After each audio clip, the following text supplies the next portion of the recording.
We'd been to the 2nd Air Division, a convention in McAfee in New York, so we were slowly making our way back at a nice, easy pace.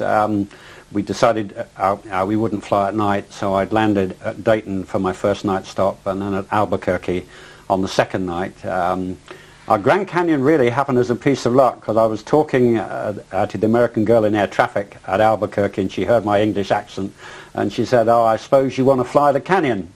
And I said, "Well, yes, I would like to do that." So she advised us then that I should fly the canyon first and then land at Grand Canyon for fuel, because if I went the other way round and landed at Grand Canyon and asked to fly the canyon, I would possibly be told no. So yes, we had a look at the Grand Canyon itself, but the instant happened, I'd refueled at Grand Canyon Airport. I was just back up to my assigned height of 10,500 feet on the airway on Victor 12, and we passed over Lake Mead, and I suppose we're about 70-80 miles short of the Mojave Desert when it happened. It began, of course, we both realized that there was something coming in our 12 o'clock at us at high speed, very high speed, which at that part of the world you're not used to them coming exactly head on, but obviously again you know, both of us had the experience of a military jet coming at us at a different angle at speed, so you were quite used to seeing what in 1 second was a tiny speck on the windshield, and within a second was a very large aeroplane. So, you know, we looked at it, saw the speck coming, but it came so quick. When we first saw it, we suddenly realized it was on top of us, so we pushed. I pushed hard, I was flying, and David, as my co-pilot, also pushed hard, and we vanished, as I say, under the coaming of the instrument panel. We were convinced that that was it, that we were going to have a mid-air, that there'd be an almighty bang and the tail would go, and that would be it, and that would be the end of our flying days.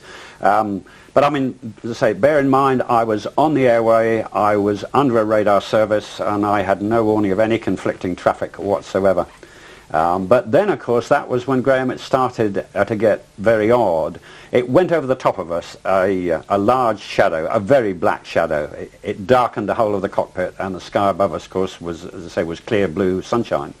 Was there any kind of shockwave associated with that? No, that was the funny thing. There was no sound, and there was no shockwave whatsoever. A little bit of turbulence, but that could have been me pushing hard anyway. My first concern was to get back up to my assigned height before somebody started to ask us as to what I was doing. Yes, I mean, that was your instant reaction. Our other instant reaction was, well, you know, thank goodness, what happened? There was no bang. It's missed us. So yeah, it was I wouldn't say fear. I mean, when it happened, we were both convinced that we were going to have a mid-air, because it came exactly at our 12 o'clock. We slowly came back up from under the coaming. I regained height, and we both said, "What the heck was that?" But then again, the mystery deepened, I think, because we both suddenly said, "There's something out to port." On my side of the aeroplane. But we couldn't see anything, and yet we both sensed that something was formating on us. Something was moving. It started out of the peripheral vision, but certainly it was such a strong feeling. Both of us were looking out my side of the aeroplane. I think it was more than sixth sense. I think we both felt that whatever was there was moving so fast that the human eye couldn't actually register it in detail, but could register that something was definitely moving. We thought it was going, you had a sensation it was going up and down beside us. Right. But I mean, that sensation lasted so long, and it was such an odd feeling, and we were both convinced about it, that I said to David, as I say, you know, you fly the aeroplane, because I've got my camera, my still camera, back in the back end of the aeroplane.